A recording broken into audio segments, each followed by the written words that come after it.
ওই বাইতুল্লাহ নামাজে দাঁড়ালেও দেখবেন এবং আপনি নিজে অনুভব করবেন, কেউ দেখবেন হাত বাঁধে উপরে, কেউ নাভির নিচে, কেউ হাতই বাঁধে না। বাংলাদেশে তো উপরে না নিচে এটা নিয়ে মাইট চলে, দেখবেন অনেকে হাতই বাঁধে না, হাত ছেড়ে দিয়ে এভাবে নামাজ পড়ে। কিন্তু আলহামদুলিল্লাহ কোনো কাদা ছোড়াছড়ি নাই, ঝগড়া নাই। বাংলাদেশে তো অনেক মসজিদে আমিন জোরে বললো কান ধরে মসজিদ থেকে বের করে দেয়, কিন্তু সেখানে এক ইমামের পেছনে, আবার ইমামও সবাই এক মাযহাবের না, ইমামদের নামাজের স্টাইল একরকম না। এক বেতের যে রমজানে আমি কত স্টাইলে পড়েছি ওই বাইতুল্লাহ শরীফে, বেতের নামাজটাই বহুভাবে পড়েছি, কিন্তু আলহামদুলিল্লাহ এগুলো নিয়ে কোনো সংকীর্ণতা নাই। তো হর জায়গাটাই হলো ঐক্যের জায়গা। কিন্তু ঝামেলা হলো এখানে যখন বাইতুল্লাহ নামাজ পড়ে, সেখানে যেহেতু ওদের নিয়ন্ত্রণ, সৌদিদের নিয়ন্ত্রণ, বাঙালির ক্ষমতা নাই, এজন্য সবাই ভালো মানুষ হয়েই থাকে। তো যেখানে নিজেদের ক্ষমতা আছে, ওই মিনার ময়দান, আরাফাতের ময়দান, মুজদালিফার ময়দান, ইবাদতের চাইতে ঝগড়া বিবাদ করেই অনেকের সময় যায় বেশি। দিনকে কেউ যদি জটিল বানাতে চায়, দিন তার উপর বিজয়ী হয়ে যায়। তা আল্লাহর দিনের কোনো বিধানই কঠিন না। হ্যাঁ, এখন অনভ্যস্ততার কারণে অথবা জীবনে প্রথমবার হওয়ার কারণে আমাদের কাছে জটিল মনে হয়। তো ঝামেলা যেটা হয়, আল্লাহ আপনাদেরকে নিলেও আপনারা দেখবেন ইনশাআল্লাহ কত ধরনের মাসালা, কত ধরনের যে ফতোয়া, এমনকি গুনাহ মাফের যে জায়গা, আল্লাহ তাআলা গোটা বছরে এত মানুষকে মাফ করেন না যেই পরিমাণ মানুষকে তিনি আরাফার ময়দানে মাফ করেন। কিন্তু দেখা যায় আরাফার ময়দানেও একই তাবুর মধ্যে ঝগড়া বিবাদ লেগে যায়। এমনকি নামাজটা কিভাবে পড়বে, ইসলামের এই গুরুত্বপূর্ণ বিধান, এই নামাজ নিয়ে পর্যন্ত দলাদলি, মারামারি, এমনকি একাধিক বিভাজন হয়ে এক তাবুর মধ্যে 3টা জামাত হওয়ার নজিরও আমার দেখার তৌফিক হয়েছে। আল্লাহ তাআলা এমন দুর্ভাগ্য থেকে এই দেশের মুসলমানদেরকে হেফাজত করুন। তেজন্য আরবিতে একটা প্রবাদ আছে, উতলুবিল জার কাবলাদ দার, ঘর খোঁজার আগে প্রতিবেশী খোঁজো। প্রতিবেশী যদি ভালো হয় তুমি ঘরের মধ্যে সুখে থাকবা, না হলে ঘর যতই উন্নত হোক না কেন, প্রতিবেশীর জ্বালায় তোমার জীবনটাই অতিষ্ঠ হয়ে থাকবে। এজন্য আমি মনে করি হজের ক্ষেত্রে ভালো আলেম বা ভালো যারা গাইড করতে জানে বা দ্বীনের মাসালাগুলোর ব্যাপারেও গভীর পাণ্ডিত্য রাখে, তাদের সঙ্গে হজ করতে পারো, এটা আল্লাহর পক্ষ থেকে একটা বিশেষ সৌভাগ্য।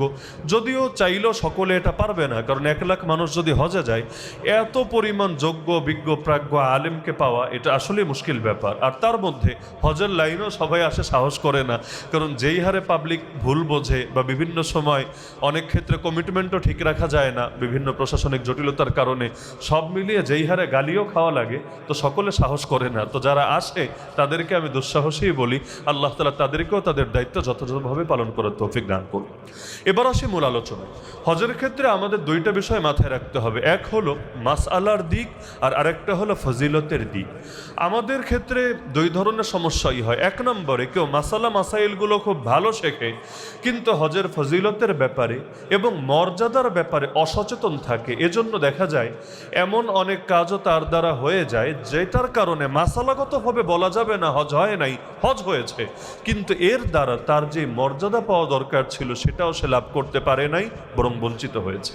মনে করেন নামাজ, একজন মানুষের নামাজ রুকু ঠিক আছে, সেজদা ঠিক আছে, রাকাত ঠিক আছে, সব ঠিক আছে, কিন্তু নামাজের মধ্যে মনোযোগ নাই, নামাজের মধ্যে ইখলাস নাই, খুশু খুজু নাই।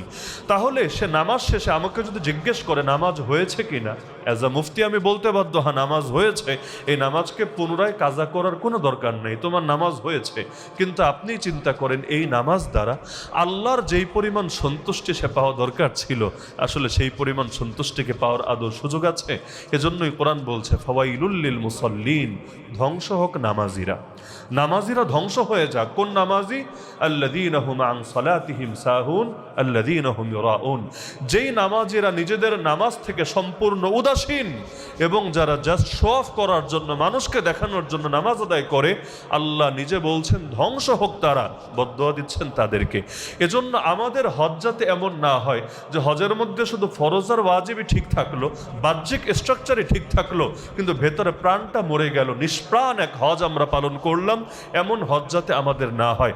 এজন্য হজের প্রস্তুতি যারা শুরু করেছেন, আমি আল্লাহর ওয়াস্তে রিকোয়েস্ট করব, শুধু মাসআলা জানার মধ্যেই নিজেদেরকে সীমাবদ্ধ রাখবেন না, বরং আধ্যাত্মিক প্রস্তুতিও গ্রহণ করার চেষ্টা করবেন ইনশাআল্লাহ। আমাদের সভাপতি সাহেব আলোচনার মধ্যে তো এই পয়েন্টটা আনলেনই যে হজের মধ্যে আল্লাহ কোরআনে সূরা বাকারায় আয়াত দিয়েছেন 3 কাজ করা যাবে না।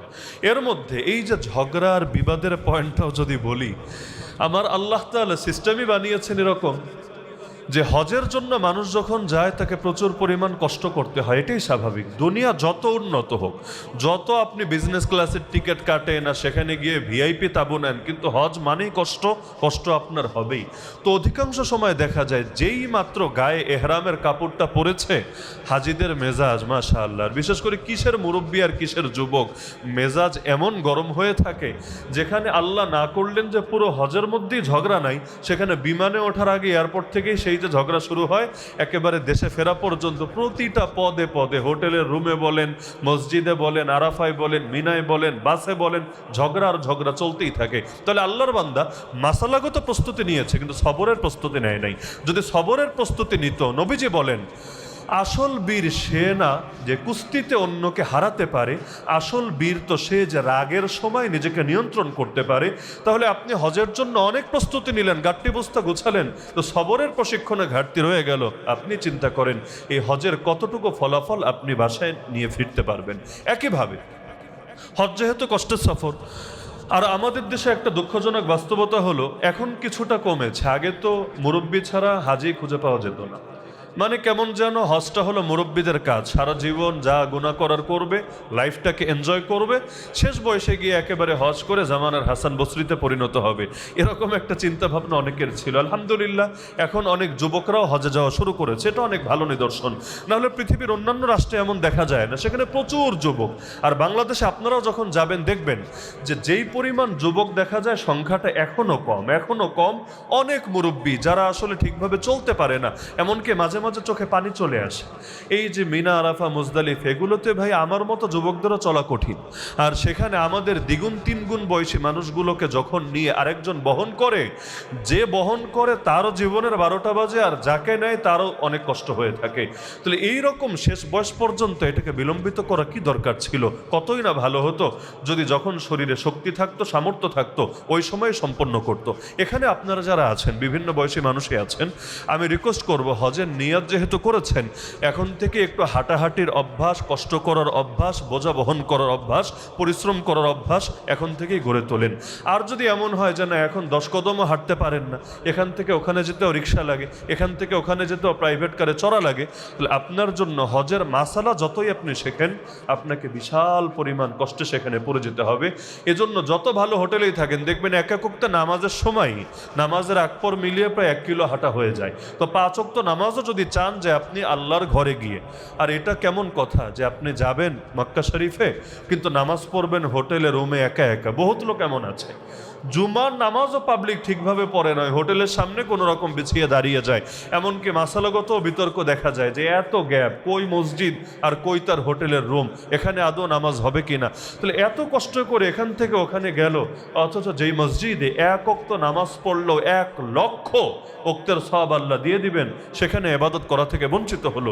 এজন্য আধ্যাত্মিক প্রস্তুতিও লাগবে, শারীরিক প্রস্তুতিও লাগবে, মানসিক প্রস্তুতিও লাগবে, আর মাসাইলের প্রস্তুতিও লাগবে। এর মধ্যে এখানে শিরোনামে হজ ওমরা দুটোই আছে।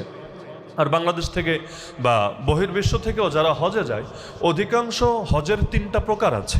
এর মধ্যে একটা প্রকারের নাম হলো হজ্জে তামাত্তু। তামাত্তু মানে হলো এখানে হজের সফরে হজও করবে, ওমরাও করবে, কারণ বারবার যাওয়াটা তো আসলেই কষ্টের ব্যাপার। আবার এক সফরে যদি 2টা সুযোগ পাই তাহলে একের চাইতে 2টাই তো বেশি উত্তম হয়। তো হজ্জে তামাত্তু মানে হলো প্রথমে গিয়ে ওমরা করবে, ওমরা করার পর সে আবার কাপড় পরিবর্তন করে স্বাভাবিক জীবনযাপন করবে, আবার যখন হজের সময় আসবে নতুন করে হোটেল রুম থেকে হোক অথবা মসজিদে হারাম থেকে হোক সে হারাম পরিধান করে গিয়ে হজ করবে। তাহলে সফর হবে একটা, কিন্তু তার ইবাদত হবে 2টা। হ্যাঁ, কেউ আমি দেখি নাই, তবে শুনেছি এমন কেউ আছেন আরেকটু ভালো করে তারা আরেক ধাপ বেশি আমল করতে চান, তারা হজ্জে কিরান করেন। হজ্জে কিরানের মধ্যে এক সফরে 2টাই হয়, ওমরাও হয় হজও হয়। তবে আগেরটার সাথে পার্থক্য হলো এখানে ওমরা করার পরেও এহরামের কাপড় আর খুলবে না, মাঝখানে যেই কয়দিন থাকুক 10 দিন 20 দিন 30 দিন ওই অবস্থায়ও সে এহরামের হালতেই থাকবে। এটা আসলে আমরাও খুব বেশি পরামর্শ দেই না, কারণ এহরামের সময় অনেক বৈধ জিনিসও নিষিদ্ধ থাকে। তো যার কারণে এত লম্বা টাইম এহরামের হালতে থাকলে দেখা যায় অনেক সময় লাভের চাইতে লস বেশি হওয়ার আশঙ্কা আছে।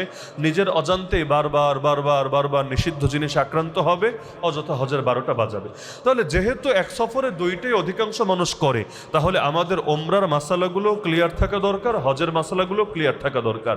আর আগে একটা ওমরা করা থাকলে হজ এমনি একটু সহজ হয়, কারণ তওয়াফ, আপনি তওয়াফের সাথে পরিচিত, এহরামের সাথে পরিচিত, সাইয়ের সাথে পরিচিত, মাথা টাক করার সাথে পরিচিত, মানে মোটামুটি অনেক কিছুর সাথে পরিচিত। আবার আমাদের কাফেলাগুলো আগে জিয়ারা করায়। জিয়ারা মানে এটা কোনো এবাদত না, জিয়ারা মানে হলো ঘোরানো আর কি। প্রথম কোনো বাংলাদেশ থেকে গেলে চিন্তা করে জিয়ারা, আমরা তো কবর জিয়ারা করেছি, তাহলে এইটা আবার কোন জিয়ারা? জিয়ারা মানে হলো জাস্ট একটু ঘুরিয়ে দেখা। তো ঘুরে দেখলে যেটা সুবিধা হয়, আগেই যদি চেনা থাকে এটা হলো আরাফার ময়দান, আমার হোটেল থেকে এতটুকু দূরে, এটা হলো মুজদালিফা, এটা হলো মিনা, তাহলে মানসিক প্রিপারেশন নেওয়াটা একটু তুলনামূলক সহজ হয়ে যায়। তাহলে ওমরার মধ্যে মূল কাজ কিন্তু জাস্ট মাত্র 4টা, 2টা হলো ফরজ, 2টা হলো ওয়াজিব, মাত্র 4টা। হ্যাঁ, এর বাইরে কিছু সুন্নত আছে, মুস্তাহাব আছে, কিন্তু এটা তো আমরা সবাই বুঝি। কারো যদি সুন্নত মুস্তাহাবে একটু ত্রুটিও থাকে কিন্তু ফরজ ওয়াজিবটা ঠিক থাকে, তাহলে এটা আমরা ফতোয়া দিতে বাধ্য, ইবাদত আদায় হয়ে গিয়েছে। তাহলে এই 4টার মধ্যে একবার শুনলেও মনে থাকে। ফরজ কোন 2টা? এক হলো এহরাম। এহরাম ছাড়া তো আর আপনি প্রস্তুতির পর্বই আপনি শুরু করতে পারলেন না। আর এহরাম মানে অনেকে আবার ভাবে কাপড় পরার নাম এহরাম, না, কাপড় পরার নাম এহরাম না। এহরাম মানে হলো জাস্ট 2টা জিনিস, এক হলো নিয়াত করা আর সঙ্গে আল্লাহর জিকির করা, পারলে তালবিয়া পড়া। তাহলে নিয়াত এবং তালবিয়া করলেন, আপনার এহরাম হয়ে গেল। হ্যাঁ, বলবেন তাহলে সেই কাপড়টা কেন পরে?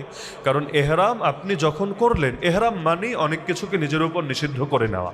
তো এখন যখন নিজের উপর অনেক কিছুকে হারাম করে নিলেন, নিষিদ্ধ করে নিলেন, তো এর মধ্যে একটা নিষিদ্ধ হলো সেলাইযুক্ত কাপড় পরিধান করা। তো আগে যদি গায়ে আপনি সেলাইহীন কাপড় না জড়িয়ে রাখেন, তাহলে যেই মাত্র নিয়াত করলেন আর তালবিয়া পড়লেন, তালবিয়া তো পারেন সকলে, লব্বাইক আল্লাহুম্মা লব্বাইক লব্বাইক লা শারীকা লাক লব্বাইক ইন্নাল হামদা ওয়ান নি'মাতা লাকা ওয়াল মুলক লা শারীকা লাক। যারা পারেন না, আমি অবশ্যই বলবো খুবই গুরুত্বের সঙ্গে এখন থেকেই শেখেন এবং এটাকে একদম মুখস্থ না, ঠোঁটস্থ করে ফেলেন। কারণ এমন হাজিও দেখার দুর্ভাগ্য হয়েছে, বাংলাদেশ থেকে এত লক্ষ টাকা খরচ করে গিয়েছে কিন্তু তালবিয়াটাও পারে না, তালবিয়াটাও পারে না। অন্য হজে যত দোয়া দুরুদ আছে, বাকিগুলো যদি নাও পারে, খুব তার আহামরি আটকে থাকবে না। তো তালবিয়াটা যদি না পারে, তার এহরামের মধ্যেই তো এক ধরনের দুর্বলতা রয়ে গেল। এই লাব্বাইক আল্লাহুম্মা লাব্বাইক, এটা শিখতে কয়দিন লাগে, কিন্তু এটা আমাদের খুব ভালো করে ঠোঁটস্থ করতে হবে। আর আজকে একটা কথা আমি বলে দিচ্ছি, আগামীতে যদি কোনোদিন দেখা নাও হয়, আল্লাহর হস্তে মনে রাখেন, হাজিরা তালবিয়া যারা পারে, এদের 100-র মধ্যে 99% বললেও ভুল হবে না, এই 100-র মধ্যে অন্তত 99 জন পড়ার ব্যাপারে গাফলতি করে। যখন আপনি এহরাম শুরু করবেন, এরপর থেকে আপনার জন্য তালবিয়ার চাইতে উত্তম কোনো জিকির নেই। এমনি বাকি টাইমে যত জিকিরই করেন, লাব্বাইক আল্লাহুম্মা লাব্বাইক তো এখানে বসে বসে পড়ার জিনিস না, আর চাইলেও এটা সারা বছর আপনি পড়তে পারবেন না। যখন আপনি এহরামের হালতে আছেন, এই তালবিয়ার চাইতে উত্তম কোনো জিকির আপনার জন্য নাই। কিন্তু আপনারা জেদ্দায় নেমে, জেদ্দা থেকে হোটেলে যাওয়ার সময় দেখবেন, অথবা মদিনায় যদি ফ্লাইট থাকে, মদিনায় যখন আপনারা সেই মিকাতে গিয়ে এহরাম করবেন, সেখান থেকে যখন যাবেন, এই মাঝখানে 5 ঘন্টাই লাগুক, 4 ঘন্টাই লাগুক, দেখবেন অধিকাংশ মানুষ গাল গল্প, মোবাইল ব্রাউজিং, অথবা এই বাসায় মানুষের সাথে আড্ডাবাজি করে, এগুলোই করছে, তালবিয়া করছে না। আর কখনো মুআল্লিম মাইক হাতে নিয়ে যদি একটু শোনাচ্ছে, অথবা বাসওয়ালা মাঝে মাঝে ওই যে রেকর্ড করা আছে প্লে করে দিচ্ছে, ওই সঙ্গে কয়েকবার 5 বার 10 বার তাল মিলাচ্ছে, এরপর আর খবর নাই। অথচ কতই না বড় গাফলতির কথা। আপনি আল্লাহর ঘরে গেলেন, প্রতিটা মুহূর্তকে সুযোগ হিসাবে কাজে লাগানো উচিত। আর প্রত্যেকের জীবনে এমন কিছু সময় থাকা দরকার, যেই সময়টা হবে একান্ত তার এবং আল্লাহর, তৃতীয় কেউ থাকবে না। আল্লাহ রাসূল হেরা গুহায় গিয়ে কি করতেন? নামাজ কি ঘরে বসে পড়া যেত না? আচ্ছা, ঘরে বাদ দেন, বাইতুল্লাহ শরীফে নামাজ পড়া যেত না, জিকির করা যেত না? বাইতুল্লাহ শরীফের চাইতে হেরা গুহার দাম বেশি? কোন পাগলে বলতে পারবে যে বাইতুল্লাহর চাইতে হেরা গুহায় ইবাদত করার দাম বেশি? তারপরও কেন সেখানে তিনি চলে গেলেন? কারণ প্রত্যেকের এমন কিছু নিরিবিলি নির্জনতা থাকা দরকার, যেটা একান্ত সে এবং আল্লাহ উভয়ের মাঝে সীমাবদ্ধ থাকবে, এবং আল্লাহর সঙ্গে নিজের মনের কথা, দুঃখের কথা, কষ্টের কথাগুলো ভাগাভাগি করবে। এতেকাফের গুরুত্ব তো এজন্যই। সারা বছর না পর অন্তত কয়টা দিন আল্লাহর ঘরে বিশেষভাবে অবস্থান করো। এমনকি সূরা মুজাম্মিল খোলেন, আল্লাহ তাআলা আদেশ দিচ্ছেন, ওয়াযকুরিসমা ইসমা রাব্বিকা ওয়া তাবাত্তাল ইলাইহি তাবতীলা। দুটো আদেশ। প্রথম আদেশ হলো তুমি তোমার রবের নামকে স্মরণ করো। দ্বিতীয় আদেশ, এবং সবকিছু থেকে বিচ্ছিন্ন হয়ে তুমি তার প্রতি অভিমুখী হও। তো আল্লাহর নাম স্মরণ করা ভালো, বুঝলাম। তো সবকিছু থেকে বিচ্ছিন্ন হওয়া, সামগ্রিক বিচ্ছিন্নতা তো ইসলামে বৈধই না। বৈরাগ্যবাদ, সন্ন্যাসবাদ ইসলামে নিষিদ্ধ। তাহলে আল্লাহ যে বললেন সব কিছু থেকে বিচ্ছিন্ন হয়ে তার প্রতি অভিমুখী হওয়া, মানে কি? মানে প্রাথমিকভাবে মাঝে মাঝে কৃত্রিমভাবে এমন কিছু নির্জনতা এবং বিচ্ছিন্নতা অবলম্বন করা দরকার, যেই মুজাহাদার দ্বারা একসময় আমি যদি দুনিয়ার মধ্যেও থাকি কিন্তু আমার দিল থাকবে একমাত্র আল্লাহর সঙ্গে সম্পর্কিত। দুনিয়া থাকবে পকেটে, দিলে থাকবেন স্বয়ং আল্লাহ নিজে। দিলের মধ্যে সম্পদ ঢুকবে না, দিলের মধ্যে দুনিয়া ঢুকবে না, ব্যাস এটাই উদ্দেশ্য। এজন্য যেই কয়দিন হজের সফরে থাকবেন চেষ্টা করবেন যত বেশি পারা যায় স্মার্টফোন থেকে দূরে থাকা, যত বেশি পারা যায় দুনিয়ার ব্যস্ততা, হাবি জাবি চিন্তা ভাবনা থেকে দূরে থাকা। আগের যুগের মানুষ হজ করতো না, সেই সময় তো মোবাইলও ছিল না, এমনকি টেলিফোনও পাওয়া যেত না। ওই সময় যে মানুষ হজ করতো তাদের হজের কোয়ালিটি দেখেন, এখনের হজের কোয়ালিটি দেখেন। হাজির সংখ্যা বেড়েছে কিন্তু কোয়ালিটি কমেছে। কোয়ালিটি কমার বড় একটা কারণ, বহুত মানুষ এমন যাদের দেহটাই হজ করে এসেছে, রুহটা আর হজ করে নাই, রুহের হজের সৌভাগ্য হয় নাই। এমনকি অনেককে দেখলে তো মাঝে মাঝে সন্দেহ হয় যে প্রতিদিন অন্তত 100টা সেলফি না তুললে মনে হয় এবাদত কবুল হবে না। এবাদত আল্লাহর পর্যন্ত পৌঁছানোর জন্য বেশি বেশি লাইভ করতে হবে, বেশি বেশি ছবি তুলতে হবে। অথচ আপনার মোবাইল যত দামি হোক, এর চাইতে ভালো ছবি গুগলে একটা সার্চ করলে আপনি পেয়ে যাবেন। কাবা থেকে শুরু করে কোন জিনিসের ছবি অনলাইনে নাই আমাকে বলেন, তাহলে আলাদা করে কেন লাগবে? এমনকি দেখা যায় ওই রওজা শরীফ জিয়ারত করার সুযোগ পেয়েছে, ওই টাইমেও তাকে সেলফি তুলতে হবে। তাহলে সময় পাই কয়েক সেকেন্ড, পুলিশ দাঁড়াতেই দেয় না, ধাক্কা দিয়ে সরিয়ে দেয়। তা আপনি আবেগটা অনুভব করবেন কখন? মন খুলে সালামটা দিবেন কখন? আর মোবাইলে ছবিটাই তুলবেন কখন? আর এক মন একসঙ্গে একাধিক দিকে ব্যস্ত থাকতে পারে না। একদিকে মনোযোগ দেওয়া মানে আরেকদিকে ঘাটতি আছে। এই জন্য এহরাম যখন করবেন চেষ্টা করবেন এটা যতটুকু পারা যায়, চেষ্টা করবেন এটা যে শুধু গায়ের কাপড়ই খুললাম তা না, দিল থেকেও দুনিয়াটাকে আলাদা করে দিলাম। এভাবে আমি মনে করি কোয়ালিটির সাথে একটা হজ করা কোয়ালিটি ছাড়া 10টা হজ করার চাইতে দামি হয়ে যেতে পারে। তাহলে এক কাজ হলো এহরাম, দ্বিতীয় কাজ হলো তওয়াফ। এই দুইটা হলো ফরজ, আর ওয়াজিব হলো দুইটা, এক হলো সাই করা আর এক হলো মাথার চুল ফেলে দেওয়া। তাহলে এই যে 4টা জিনিস মাত্র, 2টা ফরজ 2টা ওয়াজিব, এটা মুখস্থ করতে আর কয় ঘন্টা লাগে? ওমরা একদমই সহজ। আর ওমরা করার পর হজ আপনার কাছে এমনিও সহজ মনে হবে, বাকি থাকবে খালি মিনা, আরাফা, মুজদালিফা। তাহলে ভালো কাফেলার সঙ্গে গেলে তারা আপনাকে এমনি গাইড করবে, কবে কি করবেন না করবেন, কখন কোথায় যেতে হবে না হবে। তাহলে আগে মাথায় এটা বসান যে হজ সহজ, হজ কঠিন না, হজ সহজ। কিন্তু আমাদের শুধুমাত্র বাহ্যিক প্রস্তুতি নেই, একটা আধ্যাত্মিক প্রস্তুতি লাগবে, মানসিক প্রস্তুতি লাগবে, শারীরিক প্রস্তুতি লাগবে। তাহলে আশা করা যায় হজের শতভাগ ফলাফল নিয়ে দেশে ফেরা যাবে। তবে একটা ব্যাপারে আমি সতর্ক না করলেই না, এটা করে আমি আমার আলোচনা ইতি টানবো ইনশাআল্লাহ। সেই ব্যাপারটা হলো হজের কিছু মাসালা নিয়ে আসলেই ইমামদের মধ্যেই বা মাযহাবগতভাবেই বিভিন্ন মত আছে। আমি রিকোয়েস্ট করব যে যার সাথেই যান অথবা যে যেই ধারাই ফলো করেন না কেন, সেই ইখতিলাফের বিষয়গুলো অন্তত একবার হলেও একটু জেনে নিয়েন।